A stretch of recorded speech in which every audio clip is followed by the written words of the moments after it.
Okay, guys, welcome to Dave's LFC chat. I've got a legend with me today, a Liverpool fanatic, Keith Hanley. Keith, fair play for coming on. We're going to have a nice chat about the Reds. How are you? Good, Dave. Good. Not so bad. Not so bad, all things considered.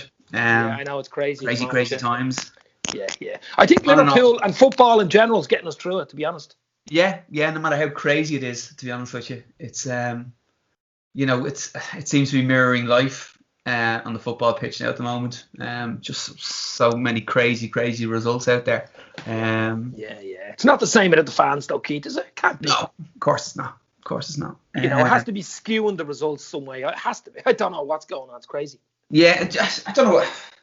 It does seem, that it does filter onto the pitch. The fact that they're not there, obviously the fact that there's so many more goals being scored left, right, and centre.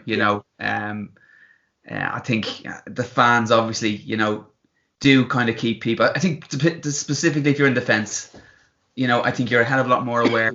When there's a lot more intensity, there's a lot more concentration at the back. There seems to be when the fans are there, and when they're not there, it does seem to be a little bit lax. Yeah. Exactly. It's easy to get in. It's easy to get in behind.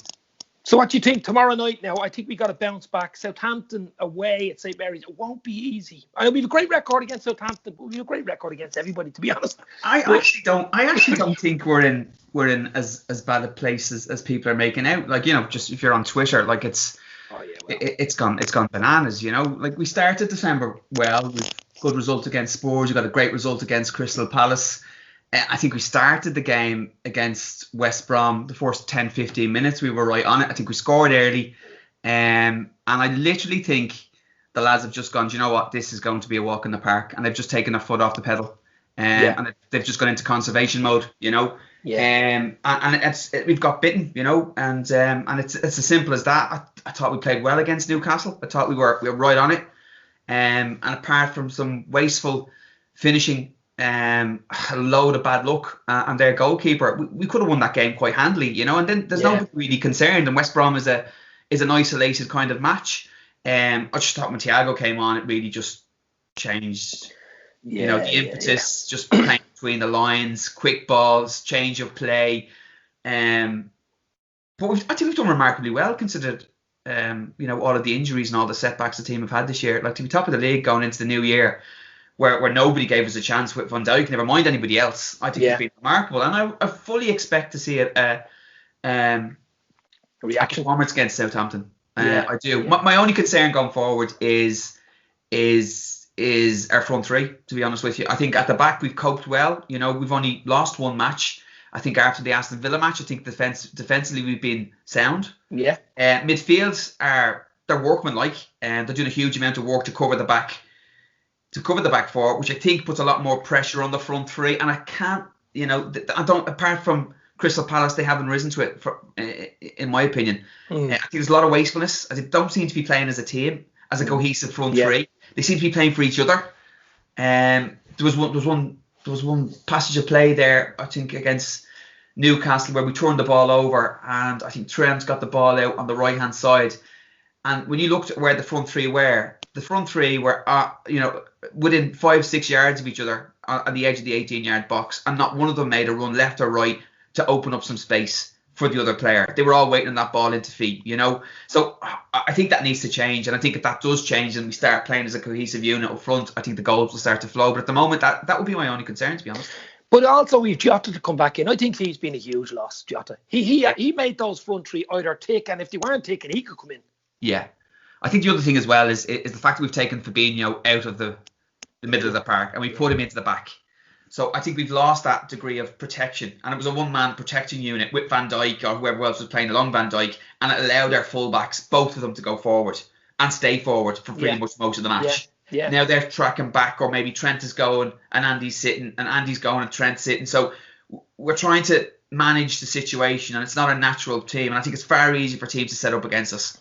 I actually think the loss of Van Dijk, not only was it a defensive loss, but do you know what it was as well, Keith? He built a lot from the back. Some of his passes out to feet, long balls, short balls. He nearly dictated play from the back. Yeah. You know what I mean? Fabinho can do it to an extent, but not as good as Van Dijk. No. But Fabinho can do it from the middle of the park as well, and he can play that little dink over the top and get the run on. Like I think we won some games, and I think we won. I think maybe Southampton was the first match of last season where did Van Dijk just play one from the back? It was a pass to the left and a pass to the right, and then it was a long ball over the top. And I think we did that, and that counteracts the low block because the ball is played forward that bit quicker. Yeah. You know, after a passage of play where maybe they've come out a little bit. And you're right, we missed that. And Fabinho's not trying to do that from the centre back, and he shouldn't really have to do it. I think what will happen if we can keep Thiago fit is that he will be able to do that. You know, and he can change play. Yeah. You know, and try, you know, change the angle of play from, you know, deep left to deep right, out to the left, or maybe just play one into feet in the middle or something in behind. So it just adds that other dimension. And you know what? It means they have to think. It seems we're playing against, they have to think. I think we're just very predictable. Very predictable. Yeah, very predictable. But we were very predictable last year. It's just that we just kept going and kept going and kept going. Same patterns of play, but kept at it and kept at it. You know, and squeezed the life out of teams till eventually they just popped and we just got a goal. You know, and then we never looked like conceding a goal. Now I still think we don't look like conceding too many goals, but we're definitely not scoring as many as we should in games like, you know, Brighton, Fulham, West Brom, Newcastle. You know, and like in all of those games, we've had enough chances to win all of those games. Yeah. And at some point in time, there's a little bit of finger pointing at the front three, saying, lads, you know what, you need to step up and, you know, maybe carry the team a little bit and don't be as wasteful. Or don't be as, what's the word I'm looking for? You know, just self-concerned really in terms of their own strike rate. Selfish. Don't be so you know, selfish. To a degree, yeah. No, I mean, I know Salah Mane had an issue last season talking about being selfish and who was going for the top goal scorer and stuff. But I just think Jota, as I said earlier, I mean, he hit the ground running, that guy. I mean, it was unbelievable. He got injured at the wrong time. Yeah. But he was giving those front three a lot to think about. They were probably thinking, I might start this game for the first time in a long time. That's how good he was. Well, listen, competition is always good. You know, it's always good to have competition. If you don't have competition, it does. Sometimes you can see a degree of complacency. You get stale. I think the lads have been on it, to be honest with you. I just think they've just been some really poor decision making in the final third when we've got in behind from all three of them. You know, Bobby looks like he's 2 good games and then he's gone missing for a couple of games. You know, I know he does a huge amount of other stuff on the football pitch, but I think at the moment what we need goals, and it's as simple as that. We need goals. You know, and the lads need to be a lot more clinical up front. So what do you think tomorrow night? Do you think he'll start with Phillips beside Fabinho and maybe Thiago, or think Thiago will start? Or will listen, Klopp knows how fit Thiago is better than we do. He looked to be on it with his cameo. Does he have 60 minutes in it to go and win the game, to start him and then take him off, bring somebody out, you know, and try and win the start? I'd much prefer, listen, if he's got 45... If he's got 55, 60 minutes in him, I'd much prefer for him to start, to be honest with you, and get that time out of it, dictate the play, get us in the front foot, get a cut, and then look to manage the game, as opposed to bring him on when we need him. When we're chasing, you know. It's a risk. It is a risk, but I suppose Klopp's got to wait up. He's got to wait up. I thought Phillips probably should have started against West Brom. I thought Phillips was the good call against Newcastle. Williams might be more of the right choice against Southampton. They're a little bit more mobile up front. I don't think Phillips was bad the other day. I think he might need just a run in the thing. I think Williams could be a year off. I think, you know, he got caught against West Brom 2 or 3 times. He's only young, you know. He's only young. Yeah. He's just faster. He's got a little bit more pace about him, you know. So if we are going to play a high line, they're nippy at the back, aren't they? You know, nippy up front. You know, Danny Ings is going to... You're not really worried. You have to take into account, Keith. I mean, the games are coming thick and fast. I mean, we got FA Cup on Friday night against Villa away, which won't be easy. We know of all about Villa away, and then United the following week. So he's got to probably look at a centre half pairing. That's he's going to bin off the FA Cup, isn't he? He's going to put kids on for the FA Cup. Probably.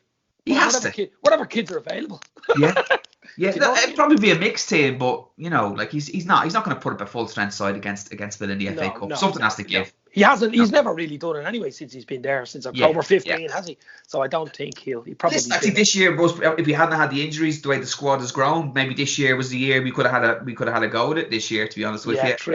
But listen, you know, we could do without that extra game of the week. Yeah. You look at our competition, you look at who we're probably going to be up against, you look at the amount of games United are going to have, Sunday, Thursday, Wednesday, Saturday. Yeah. They've got League Cup, FA Cup, Europa League, going for league. City will probably be in the same boat. I think you could do it losing some of these games, give the lads a chance to I suppose to get a degree of fitness back or to get rest up and then allow a bit of time for some of the other lads to come back. Yeah, no, absolutely. I'm confident. I think we'll beat Southampton tomorrow night. I'm going to go 2-1. I just think we'll beat them. It doesn't matter what score we beat them, I suppose. Just get the 3 points. It's huge. I think it's huge. I would expect a response, and I think we might get 3. But I do think they'll get 1, so I'm going to go for a 3-1 away.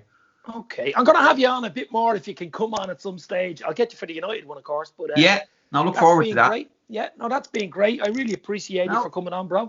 Thanks for the invitation. It was good to chat. Enjoy the match tomorrow night. Hopefully it's a win, and we'll chat to you soon. Up the Reds. Stay safe. Up the Reds. Talk to you later. Cheers, bro.